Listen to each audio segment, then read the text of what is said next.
Alright, I'm out of the field. It's a beautiful day. Absolutely gorgeous. Bit too warm in many ways. My computer isn't coping. And I've got the copter here. And I've put the props on, as you can see. And if I just flip it around, you can see, okay, so I've got the props on. And just like they turn inwards, you want the raised edge of the prop leading. So see, that's the upper edge of the prop. It turns that way, upper edge leading, so the thrust is down. That's the same for all these props. So upper edge in, upper edge in, upper edge in, upper edge in. So that's good. So I'm going to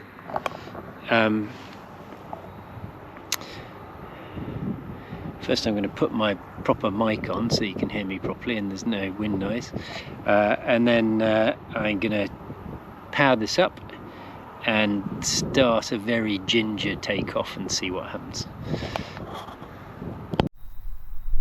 Alright, so powered it up. First couple of problems I had was I forgot to put a battery strap on, so I've got one of these nice Kevlar ones from Hobby RC to spare in my bag. The next thing was that in order for the battery to sit at the centre of gravity, this lead is not long enough for the pigtail, so I had to sort of slot it around the side, but hopefully that works okay. Okay, so I've put emergency stop on. I'm going to arm in stabilize, hit emergency stop. Yep, that works fine. Okay, so the next thing to do is check that I'm pretty sure the motors are turning the right way, but if they're not, the copter will almost instantly flip. And so a good way to check this out is just to try and provide stick inputs with your foot on top of the copter. Alright, that's better. I've used a battery to prop up the camera just so I can have hands free for this operation. Just get my chair here so I can sit down while putting my foot on. Okay, so foot on, arm, throttle up a bit, and then I'm going to pitch right.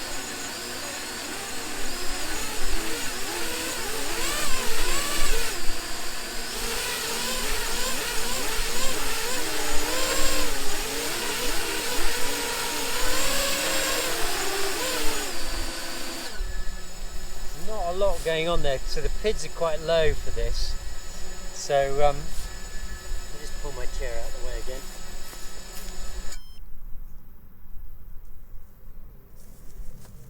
Alright, we'll try this without the foot now, so arming. Bring up a bit, pitch back.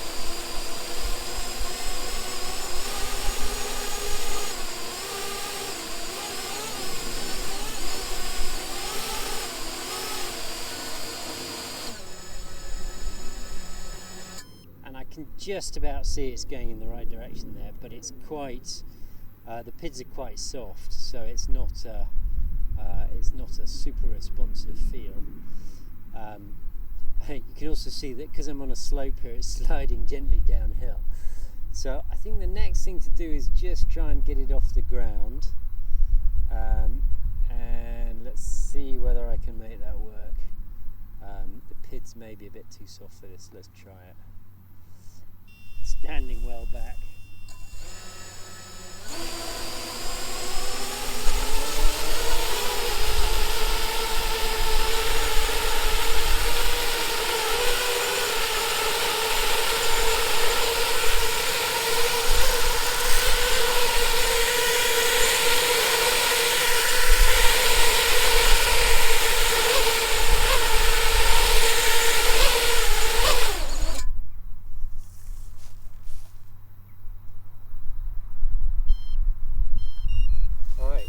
So you can see I could get it off the ground there, and the great thing was there was no oscillation. So what you'll see with the PIDs too high is you get oscillation. The motors are quite cold, so that's the other thing to check. So you're going to always be in, when you're sort of doing this first test, you're going to be in one of two positions. Well, ideally it'll be perfect, but that's never the case. So either it's going to be oscillating, which means you need to reduce the PIDs, or it's going to be too soft, which means you could increase the PIDs a bit. Obviously you don't need super tight control for Autotune to work, but a little bit of control would be quite good. So if you remember, I reduced the PIDs by 50%, and so probably what I'll do is take the middle ground on that. So rather than 50%, I'll go for the reduced by 25%, and see whether that gives me a little bit more control. So I'll set that all up now. Alright, so I've dialed those up by 25%, and I've also increased angle P's by 25% to 6, just because a little bit more angle P will give a bit more control. So a bit of an inexact science, and obviously you can do this, you can get as detailed as you like and just go back up and off, just looking for oscillation, backing it off, using the tuning options. But in my experience, on a copter this size, as long as you get roughly close, then that's going to be enough. So let's try stabilize again. Check emergency stop. Yeah, good.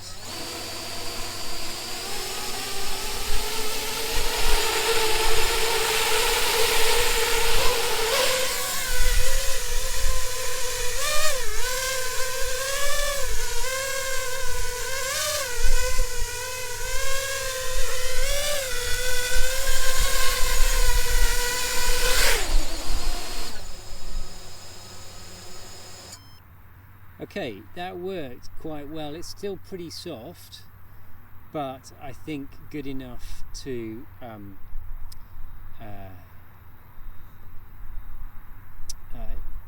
was trying some Twitch inputs, and it was responding to those. Still, again, quite soft, but I think good enough to tune at this point. So safest thing to do is tune it in Alt Hold, and I might skip that and go to loiter. I think the tune is probably good enough for loiter, but we shall see. And I'm just going to switch on my ARPU telemetry so I can see what's going on, because it's a little bit hard to see what's going on without that.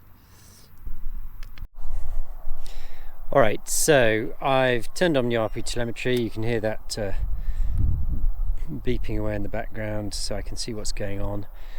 I've put Autotune on a switch, so RC10 I've used, and Autotune is function 17, so I've put that on a switch. I've set the Autotune axes to 1, so I'm just going to do roll to start with, and I've set the aggressiveness value setting default currently is 0.1, which is 10%, and I've set that to 0.075, just sort of a bit of a safety margin. So I'm going to try that in loiter and see how I get on. So let's see if I can do that while keeping the camera running. So here we go.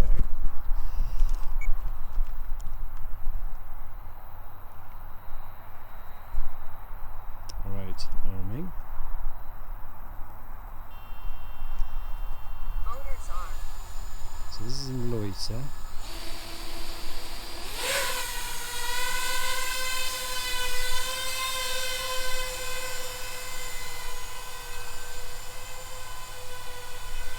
It's a nice calm day.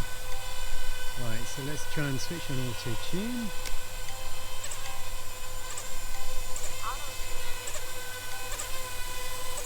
That's pretty good.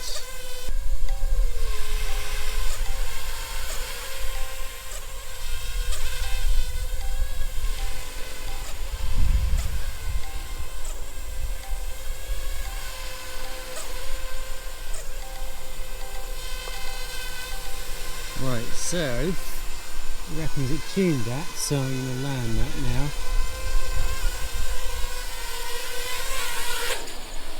So I keep Autotune engaged, just some,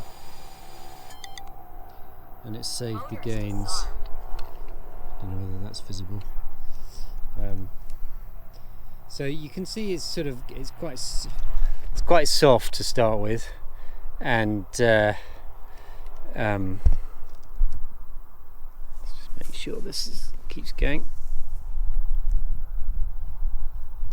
It's quite soft to start with, and it takes a little while when the tune is very far out, so you have to be a bit patient, have a fresh battery for each axis. Once you've done it once you're close-ish, then subsequent tunes are much quicker, but it's just that initial tune of getting close to what's necessary. So I'm going to do the same thing for pitch, and then the same thing for yaw. I'll probably use a different battery each time. Should all be good. Alright, so I looked at the PIDs and I noticed that D for roll had gone to 0.001, which basically means that D hit its minimum, so there was lower for it to go to, and so what I did was I set Autotune min D to 0.0003 so that it can go lower, and I've set the axes to 3, so I'm going to do roll and pitch this time, and we'll see whether roll completes any quicker.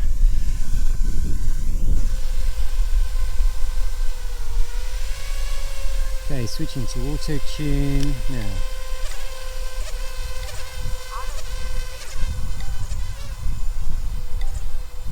So you can see it's twitching a lot more quickly and a lot more immediately than the first time around.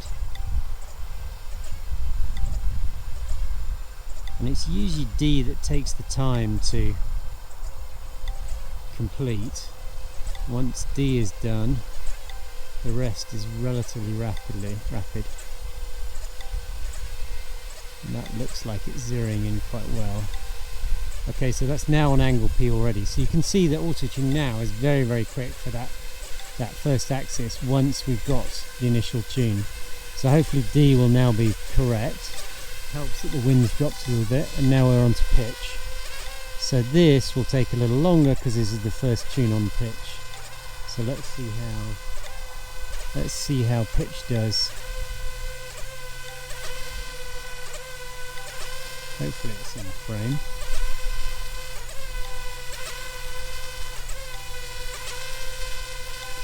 Go forward a little bit.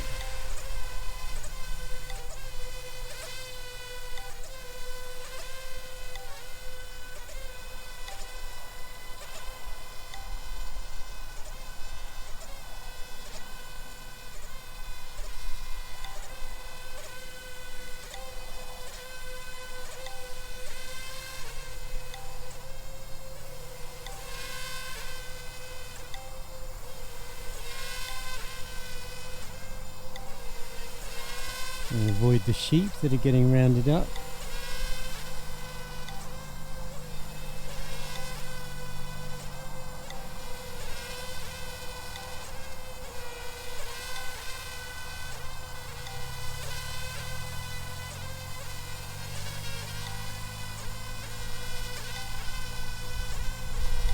So this is actually angle P that's getting tuned. You can see it starts very soft to start with because it was starting at a low value.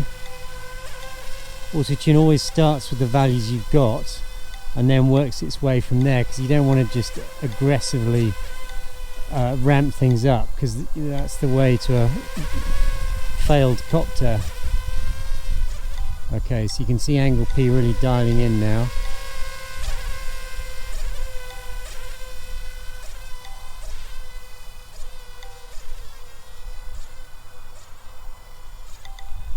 And there we go. Finished. So we'll land it.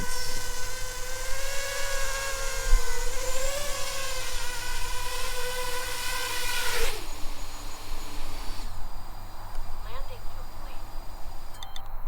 So Motors to that's roll and pitch done to a standard. If I did pitch again, it would probably dial in a little bit more.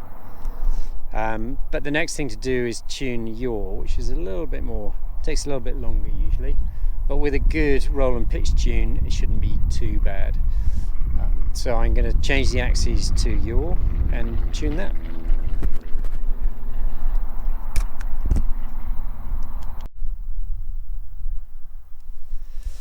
Alright, so I did yaw, so axis 4, set Autotune axis to 4.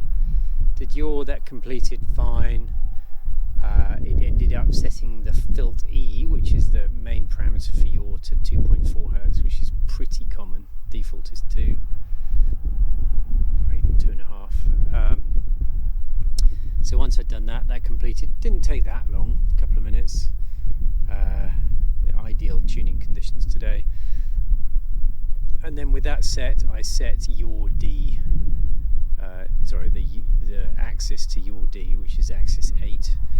Tuned that, and that completed okay. And so there we go. We've got a tune. So I have not tried anything with this tune, but what I'm going to do is live dangerously and try it in Acro.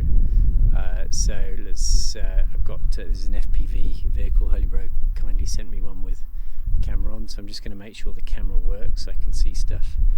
And I'm going to fly it in Acro. So the main things to remember in Acro are, if you're used to flying Acro, remember to turn Acro trainer off, so Acro trainer to 0, and then also remember to set air mode. So this means the copter is stabilising even at 0 throttle, so that's Acro options set to 1. And then the other thing worth considering is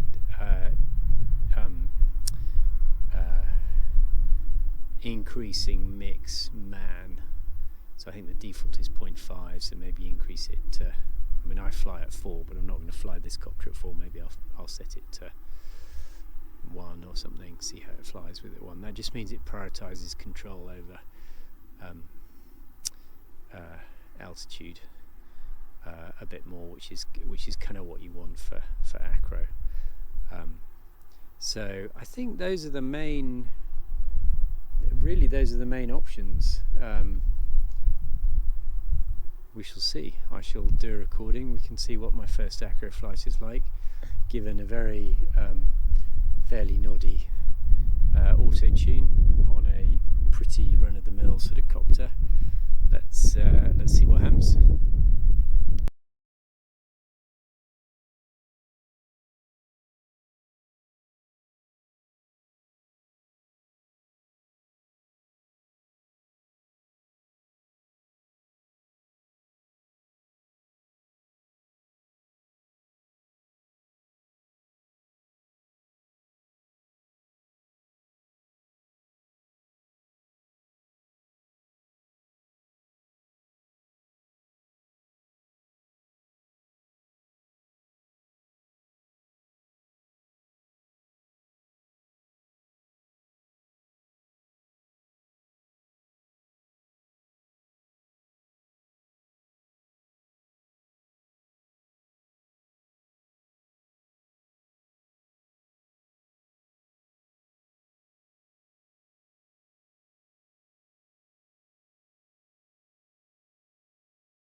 Worked. Hopefully the video will come out okay.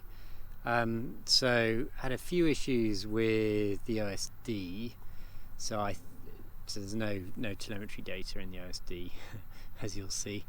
I think I've hooked it up wrongly somehow, so I'm going to have to work out why that's not displaying OSD information. I think the thing that I thought was smart audio is actually OSD, and smart audio is coming from somewhere else, so I need to sort of trace the wiring carefully. And my expo rates are pretty slow, so you'll see I did a flip, but it feels like it takes forever to get around, and rolls are the same. But it flew okay. I mean, it needs a different video transmitter aerial. That was a bit glitchy at times. But it flew okay. I throttled it up. It felt smooth. The motors felt nice. It felt quite punchy. I mean, there's obviously a lot more tuning that could be done. But it flew in Acro okay. I mean, I would say, in terms of responsiveness and feel, that's probably about at, I don't know, 25% of what my other copter does. So it's a long way off something locked in and nice, but it flies, it doesn't fall out of the sky, it feels okay, it's not super wobbly, just generally okay. So with relatively minimum amount of hassle, you can sort of get up and running in Acro, and I RTL'd back again, so worked well. Thanks.